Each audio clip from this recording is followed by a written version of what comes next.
Eu quero te lembrar de um outro dia, não foi no domingo, mas talvez um fatídico dia, no final do ano passado, dia 9 de dezembro. Quem aqui que se lembra dessa data?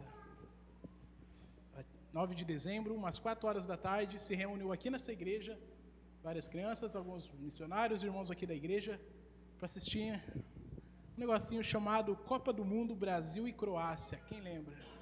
Dói no coração lembrar desse dia, não dá? E aí aqui toda a criançada pulando, gritando, e o Brasil faz 1-0, aquele golaço do Neymar. E aí vamos passar para a semifinal, pegar a Argentina. E aí, 4 minutos do fim, todo mundo viu a história. Fred vai marcar lá em cima, vai querer fazer o gol com o Pedro. O Brasil, o Modric pega a bola. E aí, fatídico dia em que foi para os pênaltis. E a gente é eliminado da Copa do Mundo. E a gente vê aqui os meninos chorando. Meninos aqui esperançosos, tristes, abalados. Muitos era a primeira Copa do Mundo que eles estavam assistindo. E aí, todo mundo saiu chorando, triste, cabisbaixo. A gente tirou o telão aqui da igreja. A gente se divertiu, mas no final ficou aquele gostinho amargo, né? Só daqui 4 anos a gente vai tentar mais uma vez trazer o Hexa. E eu lembro que naquela semana eu fui cortar o cabelo. E aí o que se falava era só Brasil e Croácia. E eu fui cortar o cabelo, conversando ali com o rapaz cortando o cabelo, e ele revoltado. Eu falei, cara, o que aconteceu? Ele, cara, eu não acredito que o Brasil perdeu aquele jogo, foi eliminado. Foi o melhor jogo do Brasil naquela Copa, e seria, sim, foi o melhor jogo que o Brasil fez naquela Copa. O Neymar jogou muito, foi o melhor jogo dele, ele faz aquele golaço. Eu não acredito como a gente foi eliminado. E aí ele falou algo que me tocou muito, ele falou assim, a Croácia não merecia passar. Ela jogou mal, ela retrancou o jogo todo. No último minuto, 4 minutos do fim, ela conseguiu fazer o gol, que empatou e foi para os pênaltis. E ele revoltado, a Croácia não merecia passar. E aí, isso me marcou. Eu falei, cara, realmente ela não merecia passar. Mas muitas vezes não é sobre mérito. E é isso que a gente vai ver um pouquinho nessa noite. E aí depois a gente continua essa conversa. O texto lá de Mateus, capítulo 8... 5, verso 13, a gente vai ver um texto de alguns personagens em que muitas vezes não é sobre mérito, não é sobre merecimento. Está lá em Mateus capítulo 8, do 5 ao 13, a gente vai ler. Pode deixar sua Bíblia aberta, a gente vai voltar para ler um pouquinho, para você ir entendendo. Todos acharam? Vê se seu irmão está sem Bíblia do lado, você dá uma carona. Obrigado, Kelso. Dá uma corona para o seu irmão, para o seu amigo. Obrigado, Sara, já foi pegar a Bíblia para nossos amigos ali. A gente está dando continuação na série de Mateus, né? A chegada do rei. Então você vai lendo a Bíblia, sempre há um rei prometido, um rei da família de Judá, que iria para guiar seu povo e salvá-lo, um rei que iria salvar o seu povo. Um rei muito aguardado. Esse que a gente vai ver a chegada desse rei. Então a gente vai dar continuidade aqui, ó. Mateus capítulo 8, verso 5, diz assim: Tendo Jesus entrado em Cafarnaum, um centurião se aproximou dele, implorando, olha só, a NA diz implorando, clamando com veemência, né? Senhor, o meu servo está em minha casa, de cama, olha só ele que ele está sofrendo, paralítico, sofrendo horrivelmente. O verso 7 vai dizer, Jesus disse, eu vou curá-lo. Mas o centurião respondeu, Senhor, eu não sou digno de recebê-lo em minha casa, mas apenas mande-o com uma palavra e o meu servo será curado, porque também eu sou homem sujeito à autoridade. Tenho soldados às minhas ordens e digo a este vai e ele vai, e a outro vem e ele vem, e ao meu servo faça isto e ele faz. Ao ouvir isso, Jesus ficou admirado e disse aos que acompanhavam, em verdade lhes digo que nem mesmo em Israel encontrei fé como esta. Digo a vocês que muitos virão do Oriente e do Ocidente e tomarão lugar no reino dos céus, mas os filhos do reino serão lançados para fora, nas trevas, ali haverá choro e ranger dos dentes. Aí Jesus vai falar agora de novo com o centurião, ele fala, então Jesus disse ao centurião, vá, seja feito conforme você crê. E naquela mesma hora, o servo do centurião foi curado. Irmãos, aqui a gente tem um problema de falta de fé no povo judeu. Como eu falei, Mateus, para você que não entende o livro de Mateus, Mateus ele tem um propósito simples: mostrar para os judeus que o rei prometido no Antigo Testamento, em Isaías, havia chegado, que o rei que chegou para aquele povo foi desprezado, foi deixado de lado, foi menosprezado. Então Mateus tem esse propósito, mostrar para o povo judeu: o rei que vocês desprezaram era Jesus, que vocês tanto esperavam. E Mateus ele vai começar a mostrar, ele registra alguns atos de Jesus. Então, a gente vê ali no capítulo 5 ao 7 da sua Bíblia, se você quiser voltar um pouquinho, só para você acompanhar. Você vê que ele tem o Sermão do Monte, é o discurso do rei. Quem já viu aqui quando, dia 1º de janeiro, o presidente Lula foi tomar posse? Antes de tudo, ele tem que fazer o quê? Um discurso, ele pega um monte de papel e lê todo aquele discurso, que é o que ele vai fazer, o que ele vai tentar organizar ali no governo. Ele tem que fazer um discurso perante toda a nação. Aí ele assina algo, e aí a partir daquele momento que ele assina, ele é declarado presidente do Brasil. Foi isso que aconteceu em todos os presidentes, é isso que mais ou menos acontecia no tempo dos reis, era o discurso do rei. Então o capítulo 5 ao 7 de Mateus é o discurso, e agora é como se rei fosse tomar posse do seu reino. O capítulo 8 agora já são ações práticas, você vai ver curas, milagres, você não vai ver tantos discursos. Então, do capítulo 8 ao capítulo 9 é isso. O discurso, do capítulo 5 ao 7 e 8 ao 9, é as ações desse rei que tomou posse no seu reino. Ele agora não só prometeu, não só discursou ou falou como era o seu reino, agora ele vai agir conforme ao seu reino. Ele começa o estabelecimento desse reino na terra. Então, é isso que Mateus quis trazer didaticamente para os leitores originais dele. É isso que a gente tem que entender. Por que eu estou lendo Mateus 8, onde se encaixa o propósito do autor. E aí, no capítulo 8, quando a gente chega agora nos discursos não, nas ações práticas desse rei após o discurso, a gente começa a notar algumas coisas. Você já imaginou aqui quando está tudo escuro e você acende uma luz? A luz ela vai clareando ali. Quem era das antigas tinha televisão a válvula, eu tive televisão a válvula. Você tinha que ligar meia hora antes para ela ir esquentando, aí depois que esquentava, ela pegava a imagem ali. Quem teve televisão assim? Tinha que esperar esquentar. Então a luz ela começava a brilhar e depois ela vai clareando. É isso que Mateus quer trazer para eles. A luz ela começa a brilhar no meio das trevas. Por isso que você vai ver muitos endemoniados sendo libertos, muitas curas, muita libertação de pessoas, milagres de Jesus. É isso. A luz começou a chegar numa era de que havia somente escuridão. A luz chegou, o rei chegou para estabelecer o seu reino. Então, a gente tem essa perícope aqui do centurião, e é isso que a gente vai ver no sermão de hoje. Como que o poder do rei, ele cura, mostra o poder dele sobre doenças, sobre enfermidades, cura esse homem que sofreu de uma paralisia terrível, mas não só isso, como o reconhecimento desse rei que estava ali com eles. Muitos estavam desprezados, mas alguns conseguiram reconhecer quem era esse rei. É isso que a gente vai ver hoje, no sermão de hoje. Então, olha ali, no verso... Se você olhar Mateus capítulo 8, verso 1, aí mesmo com sua Bíblia aberta, você viu quando Jesus desceu do monte. Ele havia acabado de dar o discurso dele, ele vai descer agora, ele vai entrar em Cafarnaum. O Rafa pregou semana passada sobre o paralítico. Então, ele vai entrar na cidade só no versículo 5. Você vê sobre o paralítico? Não, sobre o leproso, obrigado. Você vê que o leproso está fora da cidade, porque ele não poderia entrar na cidade. Ele está numa área ali, se fosse uma quarentena, então ele está isolado. Então, após Jesus curar ele, agora ele vai, de fato, entrar na cidade. O rei está entrando na cidade, e a gente começa a observar algumas coisas aqui. A gente vê as multidões o seguindo, a multidão está seguindo esse rei. Quando ele desceu do monte, grandes multidões o seguiam. As pessoas começaram a identificar, peraí, esse é o rei que foi prometido para nós. Então, elas começaram a seguir ele. E aí o primeiro milagre foi o do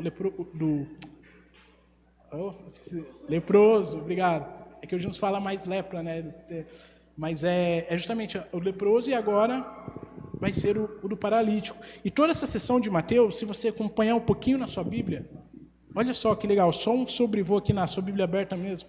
Você vai ver que Jesus ele vence os 4 inimigos mortais do homem. Olha o poder desse rei. Ele vence primeiro as doenças, né? São inimigos mortais nossos. A doença acaba com qualquer um de nós aqui, qualquer doença. Ele vence a fúria da natureza. Ele acalma a tempestade. Ele está falando, esse rei é maior do que as doenças. Mateus está falando isso. Maior do que a tempestade. Esse rei é maior do que os demônios. Ele é maior do que qualquer demônio. Ele vai registrar ali no capítulo 28, demônios que são expulsos, são pessoas que são libertas. E ele vai vencer a própria morte. A gente vai ver no livro de Mateus, né, a filha de Jairo, Lázaro, a própria ressurreição de Jesus mostra que esse rei era maior do que tudo e todos.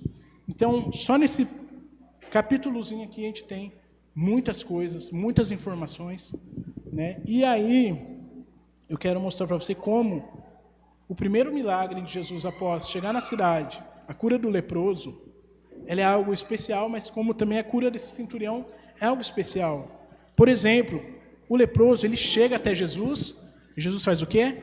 A gente viu domingo passado, ele toca no leproso, algo que ninguém faria, e manda ele ir até o sacerdote.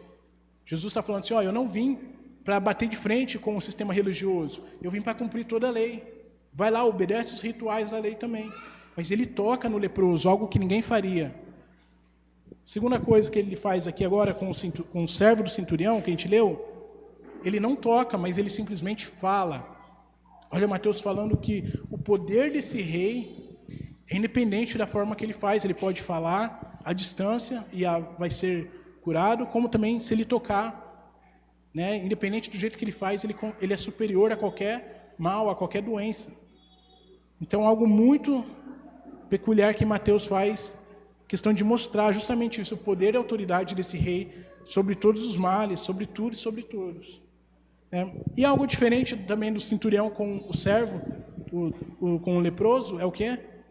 Esse leproso, ele teve audácia, ele teve coragem de chegar até Jesus. Já o servo do centurião, ele está na cama, ele está paralítico, está paralisado. Ele não tem como ir até Jesus. Mas ele é beneficiado por quem? Pelo favor do seu Senhor, que vai interceder por ele. Olha só a diferença. Um pôde chegar até o Jesus e pedir ajuda. O outro não podia, mas ele foi beneficiado pelo favor, pela intercessão do seu Senhor. E ele fala, Senhor, meu servo está paralítico. Então é justamente isso que a gente vai ver hoje, né? Que somente o Rei Jesus, com sua autoridade, é capaz de curar e salvar pecadores desprezíveis. Somente o Rei Jesus é capaz de salvar e curar pecadores menosprezados pela sociedade. Você consegue observar quem são esses pecadores? Primeiro, o leproso, a gente já viu semana passada. Hoje a gente está vendo o servo do centurião. Sabe quem era um centurião? Quem assiste aqueles filmes, vê aqueles filmes de Império Romano, era geralmente aquele general, ele tinha de 60 a 100 homens, era uma centúria, por isso que é centurião. 100 homens ao seu dispor, que ele ordenava, ele era líder desses 100 homens. Então ele era alguém importante, não era qualquer um. Ele era alguém importante no Império Romano, ele obedecia a ordens, né, direto de César, ali, ou do imperador que tivesse na época. Ele não era qualquer um que chega até Jesus. Então olha só como que, quem era esse homem? Ele era um italiano, um romano, que era enviado lá para Jerusalém, quando Roma tomou, né, aquela região da Palestina, para o quê? Para subjugar o povo de Israel. Olha só, ele era alguém desprezado pelos judeus. Os judeus tinham raiva daquele povo, porque eles estavam pagando impostos, altos impostos. Naquelas batalhas, Roma tinha subjugado Israel e falado, agora vocês pertencem ao meu império. Então vocês vão ter que pagar imposto para nós. Vai ter os guardas aqui passando e vocês têm que obedecer. Então era um gentil, era alguém que não era do povo de Deus, não era um israelita, era alguém desprezado pelo povo de Deus. Então a gente começa a ver que Jesus, ele começa os primeiros milagres ali a atender essas pessoas desprezadas, os menosprezados pelo povo de Deus. A gente vai ver que o próximo milagre, está ali no verso 14, é justo a cura da sogra de Pedro, é uma mulher. Mulher também era, de certa forma, menosprezada, ela não tinha tanta proeminência. Então, olha só como Jesus ele vai primeiro para os desprezados, para os menosprezados daquela época, justamente para mostrar, né, que esse rei ele se importa com isso. É isso que a gente vai ler, olha só. O verso 5 ao 6, a gente tem justamente essa entrada do rei, o rei chegando na cidade. Acompanha comigo. Tendo Jesus entrando em Cafarnaum, um centurião se aproximou dele, implorando: Senhor, o meu servo está na minha casa, de cama, paralítico, sofrendo horrivelmente. Olha só a atitude desse centurião. Alguém que não era do povo de Deus, alguém que não tinha as Escrituras, que talvez nem acreditava nas Escrituras. Mas diferente do povo de Deus, ele reconhece o senhorio de Jesus Cristo. Sabe o que esse centurião podia fazer? Ele podia tirar a espada na hora, colocar na cara de Jesus e falar: se ajoelha e ouve o que eu vou falar. Eles tinham poder para fazer isso. Ele era a autoridade, como se fosse ali uma espécie de uma guarda ali do império, para mostrar que aquele povo mandava naquele outro ali. Ele tinha autoridade sobre qualquer cidadão. Lembra que eu expliquei aqui das 2 milhas? Que ele chegava para qualquer um e podia falar: caminha comigo e me mostra aqui a região no interior. E a pessoa tinha que sair andando e mostrando. Então esse povo estava menosprezando Israel. Mas esse homem, com a autoridade que ele tinha, ele deixa de lado. Ele poderia sacar sua espada, poderia obrigar Jesus até se ajoelhar perante ele. Mas a ideia do texto é que ele faz ao contrário, ele reconhece, olha só, ele reconhece o senhorio e o poder de Jesus. Ele vai até Jesus pedindo que faça algo que é impossível aos homens. Então ele não vê Jesus como alguém normal, como um homem comum. Ele vê Jesus que é capaz de curar doenças. Então ele já tem um olhar diferenciado para Jesus. Ele reconhece o poder de Jesus, reconhece o senhorio de Jesus. A gente vai ver isso mais adiante. Por quê? Porque ele chama de Senhor. Olha o verso 6. Senhor, o meu servo está na minha casa. Meu irmão, para um romano chamar Jesus de Senhor, era algo muito difícil. Sabe como que eles falavam? Quírios. O Quírios era o Senhor. Eles tinham que falar assim: o meu Quírios é o César, era o imperador da época. Os cristãos, depois ali no 1º século, 2º século, eles falavam assim: o meu Quírios é Jesus. Sabe o que acontecia? A espada do império passava na hora na cabeça deles. Eles eram jogados aos leões no Coliseu. A gente vê Romanos 10, Paulo falando isso: aquele que confessar com a boca que Jesus é o Senhor será salvo. Por quê? Porque aquilo ali era uma pena de morte garantida. Se você falasse: o meu Quírios é o imperador, estava livre. Agora, se algum no Império Romano chamasse: quem é seu Quírios? E falasse: meu Quírios é o Jesus, o meu Senhor é Jesus. Ele estava autodeclarando que César não era o Deus dele, mas sim o Senhor Jesus. E esse centurião, próprio trabalhando para Roma, ele reconhece, ele fala: Senhor, o meu servo está na minha casa. Ele já reconhece o poder, o senhorio desse rei. Um gentil, alguém que não era do povo de Deus, alguém que era tido por opressor daquela nação, mas ele reconhece o senhorio de Jesus. A segunda coisa que a gente vê aqui, ele implora por seu servo. Olha só, o meu servo está... O verso 5 termina: ele se aproximou dele, implorando por seu servo. Sabe o que esse general ele podia fazer? Ele podia, se ele não gostasse de qualquer oficial dele, desse sem, sob a tutela dele, sabe o que ele podia fazer na hora? Está me dando muito trabalho, me desobedeceu, está dando dor de cabeça. Ele mandava matar na hora. Ele tinha esse poder. Mas ele tem compaixão do servo dele. Ele deixa o servo dele na própria casa dele, e ele vai até Jesus clamar por esse servo. Então olha como esse centurião traz coisas para a gente, como que a gente pode aprender com ele. Então a gente vê isso, a entrada do rei, como que pessoas que não eram do povo de Deus conseguem reconhecer o senhorio e o poder de Jesus. Essa é a primeira coisa que a gente pode aprender no capítulo 5, no versículo 5 e 6. A gente vai continuar lendo. Agora a gente vai para o verso 7 e 9, olha só. 7, 8 e 9, a gente vai ver o reconhecimento sobre o rei, justamente pelos gentios. Olha só o verso 7. Jesus diz: Senhor, ele diz: eu vou curá-lo. Mas o centurião respondeu: Senhor, não sou digno de recebê-lo em minha casa, mas apenas mande com uma palavra e o meu servo será curado. Porque também eu sou homem, sujeito à autoridade. Tenho soldados às minhas ordens, e digo a este vai, ele vai, a outro vem, e ele vai. E ao meu servo, faça isto, e ele faz. Ele está falando, Senhor, eu também sou sujeito. O verso 9, eu também sou sujeito à sua autoridade. Ele está falando, eu também sou um servo. Ele reconhece, eu tenho poderes, eu mando e os meus homens obedecem.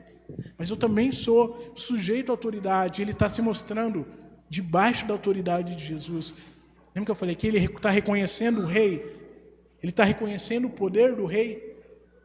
Está reconhecendo, cara, Jesus é diferente. Ele não é um homem comum, como os judeus desprezaram, mas ele é o próprio rei. Chegou e ele está falando, e Jesus, a resposta de Jesus é, verso 7, eu vou lá curá-lo.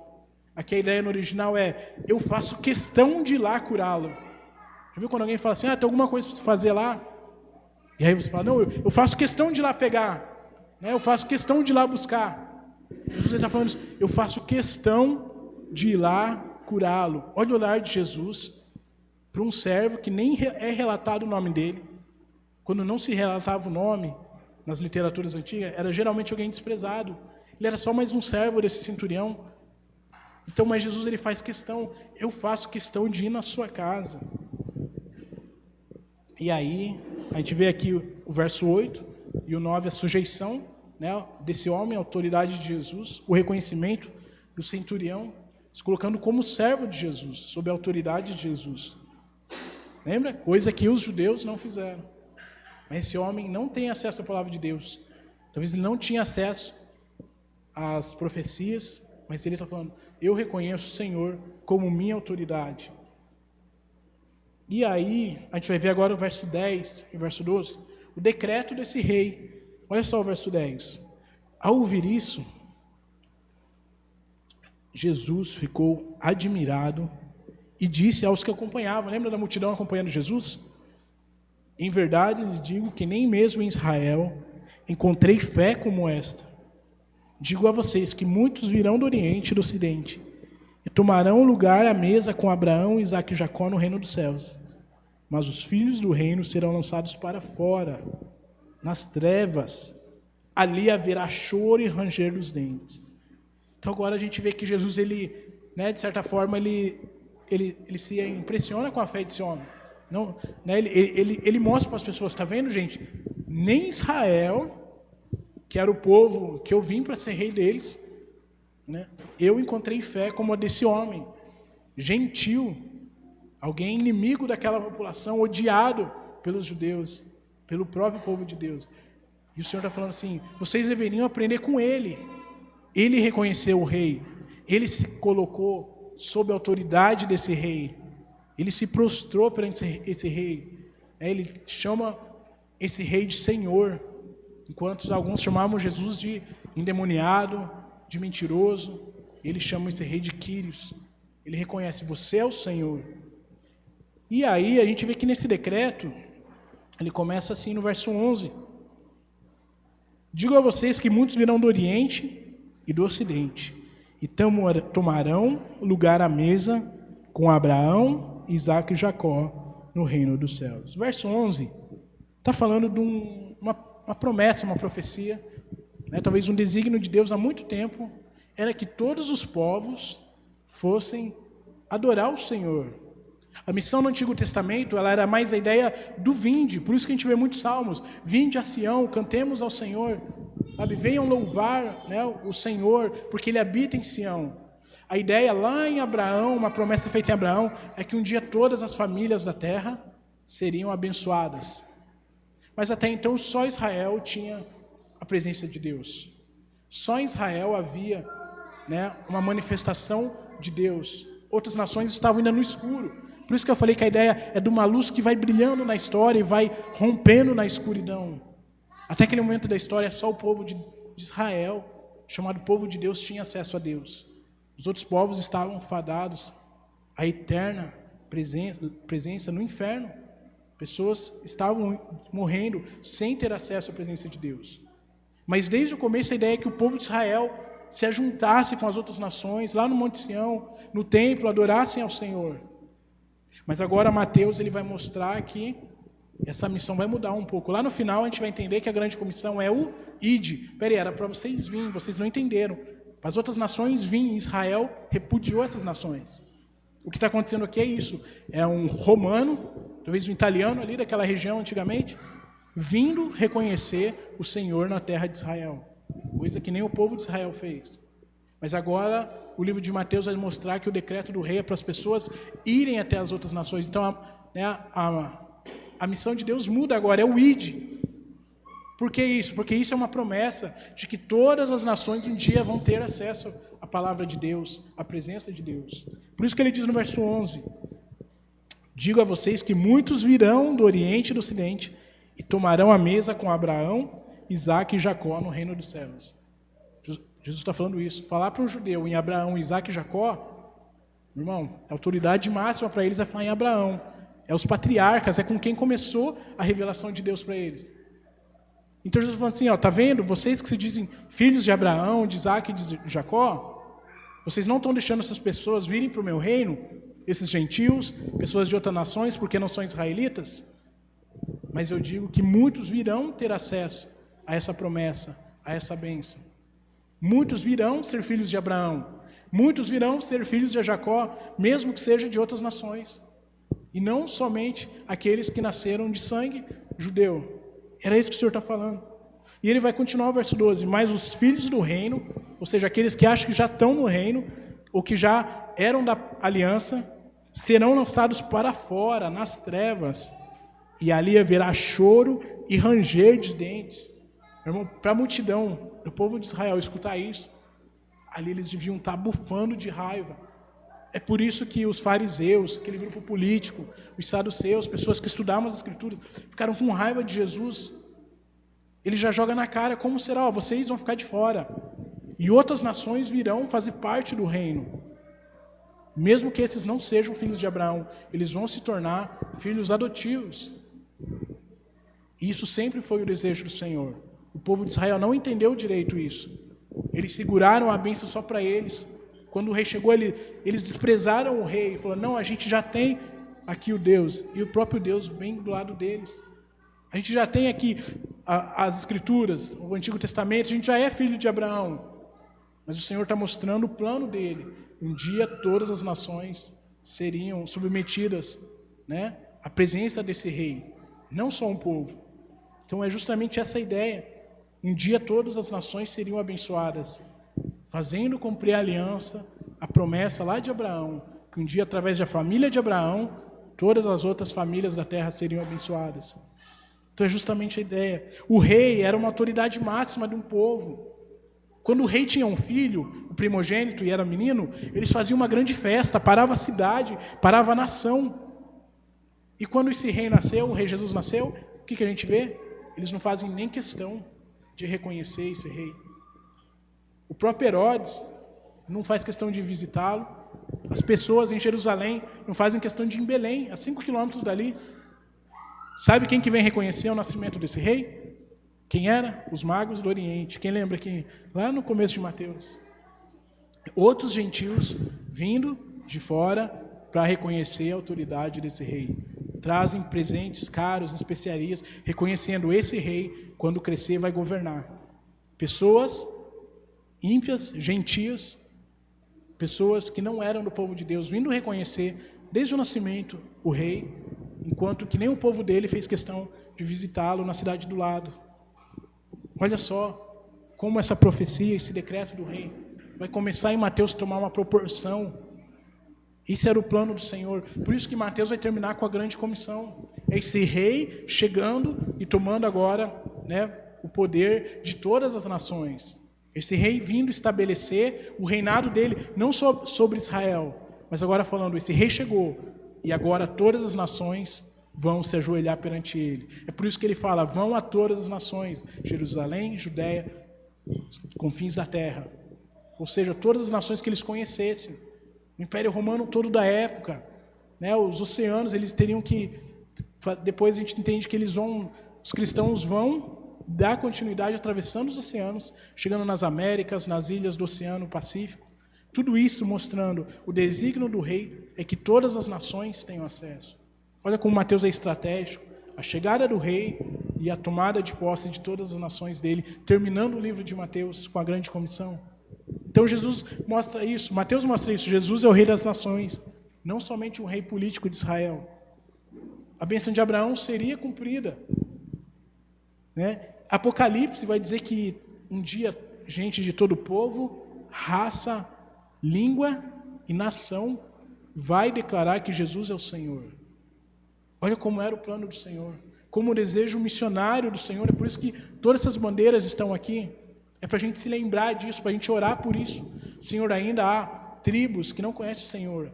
Há línguas que não confessam o Senhor ainda. Há pessoas isoladas que ainda não conhecem o Senhor. Então isso que a gente está fazendo, plantando igrejas, avançando, discipulando, cumprindo o propósito missionário do Senhor, é justamente isso. Senhor, pessoas ainda precisam reconhecer o senhorio sobre todas as nações. Há nações que não estão debaixo desse senhorio, estão travando guerra contra esse rei, mas ele já começou a tomar posse, a implementar o reino dele, e uma hora vai ser por completo. A gente estudou isso em Joel. Galera do nosso grupo aí entendeu um pouquinho isso. Então essas bandeiras mostram um pouco disso. Países onde é proibido. Você é morto se você falar que você é cristão. Você for encontrado com uma Bíblia, dependendo do país, você é jogado de um prédio, você é enforcado na hora. Mas o Senhor falou, um dia todas as nações vão ter acesso a esse rei. É justamente isso, porque a gente explicou um pouquinho sobre a nova aliança, que é justamente inaugurada por Jesus ali, uma promessa feita lá em Jeremias, em Isaías. A aliança antiga era feita pelo sangue, era uma aliança étnica. Se você nasceu no povo judeu, você é de Deus. Senão, você não tinha acesso. E o Senhor vem, Jesus vem mudar isso. A nova aliança agora com Deus não é mais por você nascer e ter o sangue. Agora é no coração, porque a nova aliança ela vai transformar o coração, coisa que a antiga aliança não fazia. A nova aliança vai permitir a gente reconhecer o senhorio desse Jesus nas nossas vidas. A antiga aliança não fez isso. A antiga aliança deu um comodismo. Eu já tenho acesso a Deus, eu já sou povo de Deus, no meu ideal aqui eu vou ser salvo, e está tranquilo. Mas o Senhor Jesus vem para instaurar a nova aliança feita pelo sangue dele, para que agora não só um povo, mas outras nações tenham acesso e reconheçam o senhorio desse rei. Está vendo como o centurião mostra um pouco do que seria o plano de Deus, porque Mateus faz questão de registrar esse milagre, não só do leproso, mas agora do centurião, um romano, odiado pelo próprio povo judeu, para mostrar, outros virão do Oriente e do Ocidente, e vão fazer parte da mesa do rei. Outros virão ter acesso a esse rei. Era assim para ser, desde antigamente, desde Abraão, mas o povo de Israel não entendeu. Eles foram entendendo aos poucos. E aí a gente vai ver agora a autoridade do rei. Olha só o verso 13. O que diz aí na sua Bíblia? Então Jesus disse ao centurião: vá, seja feito conforme você crê. E naquela mesma hora, o servo do centurião foi curado. Olha só, o servo está paralítico, ele está numa cama, numa rede, não sei, ele não está conseguindo se locomover, ele está lá na casa do centurião, esse centurião ele sai, até Cafarnaum, cidade longe de Jerusalém. Geralmente os destacamentos ficavam em Jerusalém, então ele tem que viajar um pouco para ir ter o contato com Jesus e clamar pelo servo dele, que está lá na casa dele, agonizando, a gente leu lá no começo. E é por isso que Jesus diz que ele faz questão de ir até na casa. A gente vê Jesus indo na casa de Zaqueu. Para os judeus isso era algo terrível, um judeu entrar na casa de um publicano, na casa de um gentil. Eles tinham a ideia de se contaminar. E Jesus ele vai quebrar isso, falar, não, eu vou lá na sua casa. Assim como ele vai na casa de Zaqueu. E por isso que eles vão ficar mordidos de raiva com Jesus. Mas Jesus está mostrando isso. Eu vim para os desprezados. Eu vim para aqueles que não tinham esperança. Lembra que a gente falou aqui? Somente o Rei Jesus, com sua autoridade, é capaz de curar e salvar pecadores desprezados. É isso que está acontecendo aqui.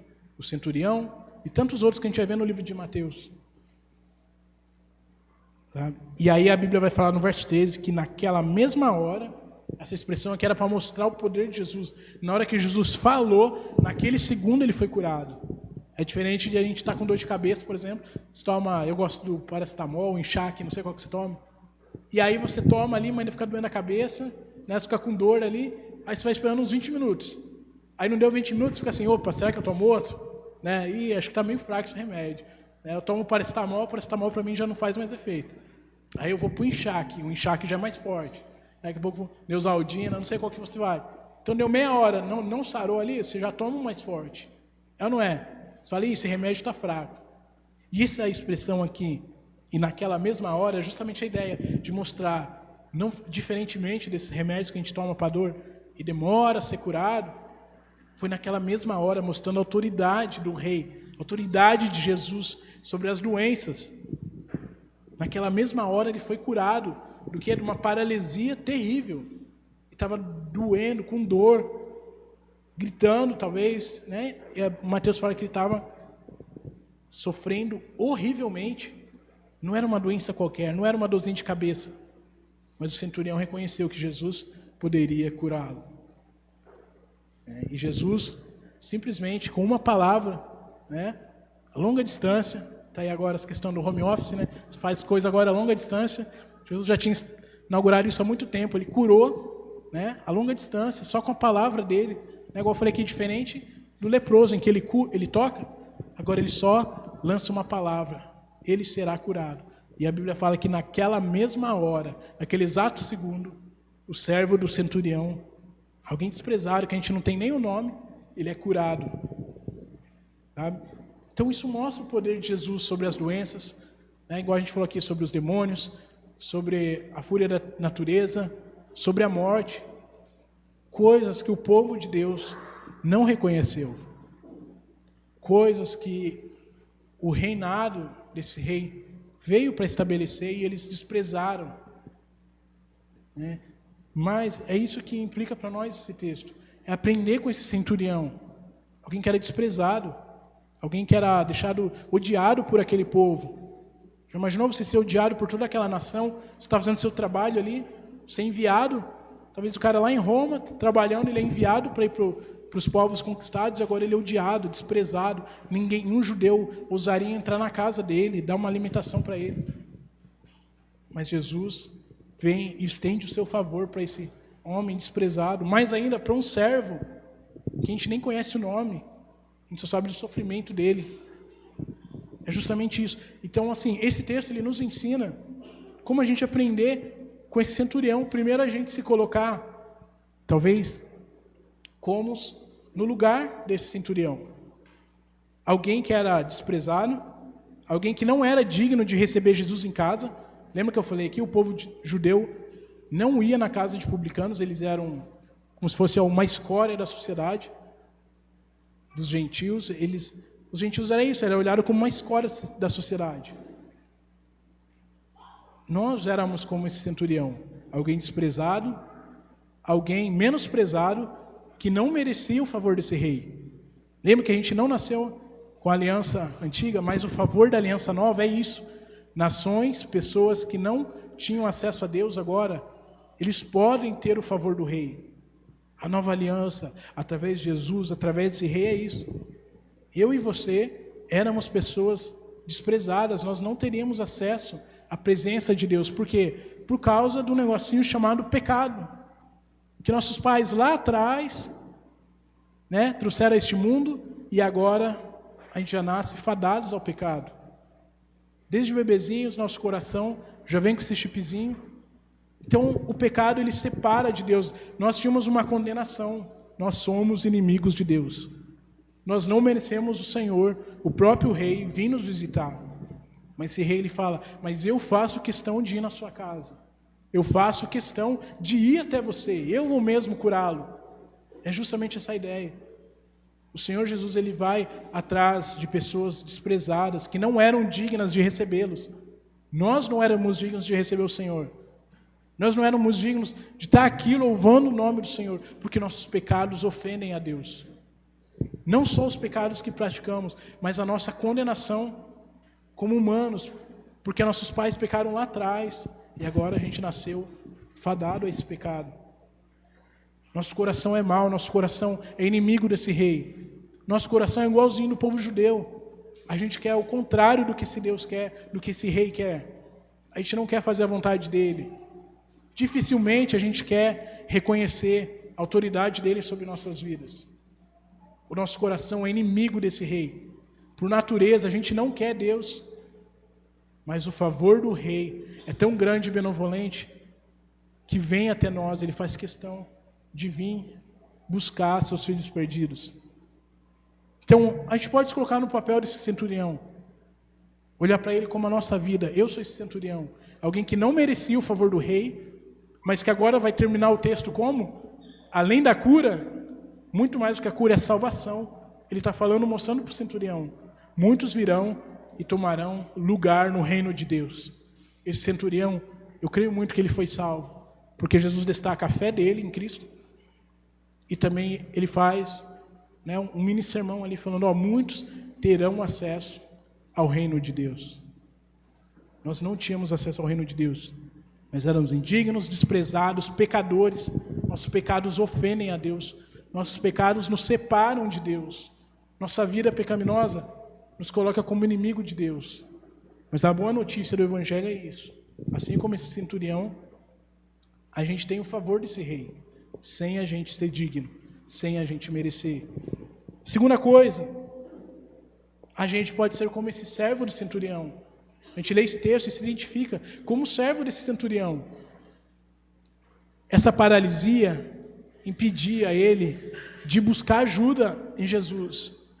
O leproso ainda tinha, talvez, a dádiva de poder ir andar, gritar para Jesus, Jesus, me cura. Mas esse servo não, ele está paralisado, ele está sofrendo horrivelmente, o começo do texto diz lá, no verso 5. Ele não tem nem como sair da cama dele, viajar, fazer o que for para chegar até Jesus e falar, Senhor, tem misericórdia de mim. Esse servo de centurião é nós. A gente um dia estávamos paralisados por nossos pecados, cegos, longe de Deus. Romanos, Efésios vai nos mostrar isso. Mas que o favor desse rei vem até nós, abre nossos olhos, toca em nossa vida e nosso coração e nos salva, sem a gente ter a capacidade de se achegar a Deus. Se a gente não se achegar a Deus, meu irmão, nossa condenação continua desde o nascimento, fadados ao inferno. Mas a boa notícia é que esse rei vê a gente paralisado, cego, sofrendo horrivelmente por causa dos nossos pecados. E qual a boa notícia? É que esse rei vem agir em nosso favor sem a gente merecer. Lembra que eu falei? Somente o rei Jesus, o seu poder e autoridade, pode curar e salvar pecadores desprezados. Pecadores como nós, como esse centurião, como esse servo dele, que está paralisado, é alguém odiado, menosprezado, mas que agora obtém o favor do rei. Alguém que não merecia, alguém que não era do povo da antiga aliança. Mas agora o Senhor está falando, muitos poderão ter acesso ao reino de Deus. E esse alguém é eu, é você. Né? A gente tem o favor desse rei. Agora a gente, mesmo inimigo de Deus, desse rei, por nossos pecados, ele faz questão de se chegar a nós, nos salvar, nos tornar filhos, nos tornar amigos. Foi isso que aconteceu comigo um dia, não foi? Com você um dia.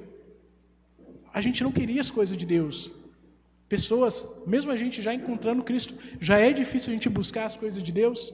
Se o Espírito Santo não ajudar, a gente não quer as coisas do Senhor, a gente quer as coisas do mundo, é ou não é? A gente quer o que nossa carne quer, fazer nossas vontades, sair fazendo o que dá na teia, na cabeça. É ou não é? A gente conversa aqui com adolescente todo sábado. E, cara, eles não querem, eles falam, tio, eu não quero. O que é isso? É alguém que não foi ainda encontrado por esse rei. É alguém que ainda os olhos do coração dele não foi aberto. Assim como fui eu e foi você. Sem Cristo, a gente não quer o Senhor. A gente está paralisado, a gente está sofrendo horrivelmente. Mas a boa notícia é essa. Em Cristo, o favor do rei faz a gente ser agora filhos do reino. Não mais pessoas que vão ser lançadas na escuridão, onde vai ter choro e ranger dos dentes. A ideia do sacrifício de Jesus era isso, uma nova aliança, onde pessoas e nações vão ter acesso a esse rei, vão poder se submeter ao reinado desse rei.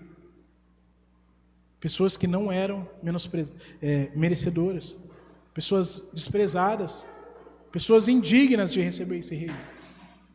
Nações que antes proibiam o evangelho, um dia vão estar declarando que só o Senhor Jesus é o Rei dos Reis. E como isso acontece? Através do sacrifício de Cristo. A gente sempre fala aqui para os meninos, somente em Cristo a gente vai conseguir poder ser filho de Deus. O sacrifício de Jesus, desse rei em nosso lugar, lá na cruz um dia, pagou o preço do pecado perante a Deus, o preço que a lei exigia, que eu e você nunca conseguiríamos pagar, né? Porque a gente é o que? É uma oferta indigna, a gente não poderia. Então vem alguém, que era o próprio Deus, para tomar o nosso lugar. Ele sofre, ele apanha, ele é humilhado, ele é envergonhado, ele é posto nu naquela cruz, diferente daqueles desenhos que a gente vê, né, nos livros. Ele é posto nu, como escárnio, como malfeitor, para ser desdenhado, humilhado. Ele apanha, ele sofre. O que está acontecendo ali? O Senhor Deus, Ele está colocando toda a sua ira do pecado sobre Jesus. A ira de Deus pelo pecado foi derramada sobre Jesus. E agora a gente que tem o sacrifício de Jesus, que um dia entregou a nossa vida ao Senhor, que foi encontrado por esse rei, a gente está sobre esse sacrifício. A gente está debaixo do sacrifício de Jesus. Então quando Deus olha para nós lá em cima, e aí Ele vê nossos pecados, em vez dele falar o pecado cobra um preço, e eu mereço fulminar vocês, Ele já lembra, eu já derramei minha ira sobre Jesus, um preço foi pago. Mas haverá um dia em que a ira de Deus vai ser derramada sobre aqueles que não estiverem sob esse sacrifício. E aí vai ser lá no inferno, justamente onde o Senhor falou, que vai haver o quê? Choro e ranger dos dentes. O inferno não é a ausência de Deus, antes fosse. O inferno, ele é a presença da ira de Deus. É onde vai ser derramada toda a ira de Deus contra o pecado. E aqueles que não estiverem sobre o sacrifício desse rei, infelizmente receberão em si, diferente daqueles que pedirem o favor do rei. Senhor, tem misericórdia de nós. Estamos sofrendo horrivelmente, paralisados sem Cristo. Mas a boa notícia é essa, Senhor, obrigado pelo teu sacrifício. Obrigado porque eu posso ler esse texto, entender o desejo do Senhor de salvar pecadores desprezados, de poder entrar no seu reino sem eu merecer. Essa é a mensagem do Evangelho. Essa é a boa notícia.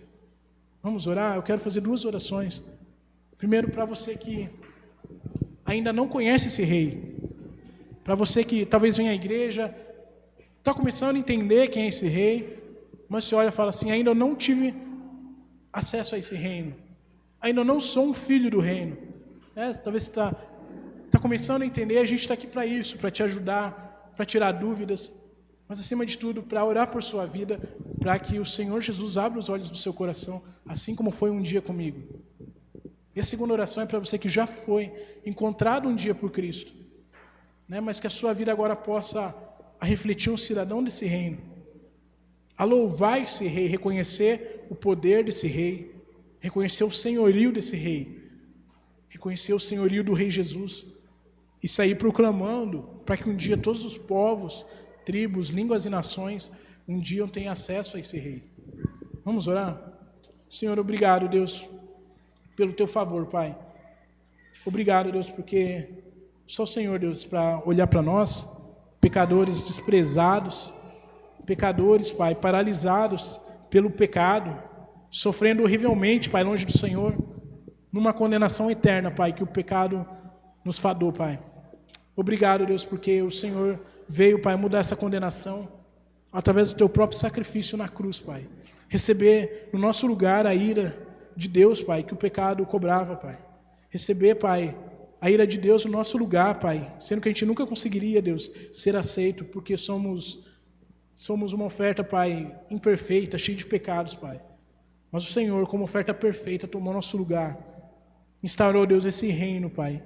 E o desejo do seu coração é que um dia, Deus, pecadores desprezados venham adorar o seu nome, Pai. Venham ter acesso à tua presença, Pai.